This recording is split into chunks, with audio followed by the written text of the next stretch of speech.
scan this. Sovi is here. Let's level up. Monopolies maximize profit where marginal revenue equals marginal cost. Let's find which changes force their total output quantity to decrease.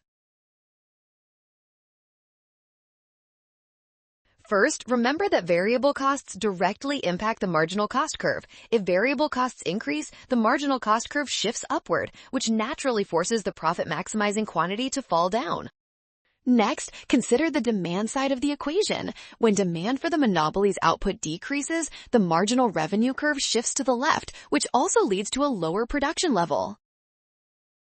Combining these effects ensures quantity drops. Since increased variable costs and decreased demand both reduce output, option C is correct.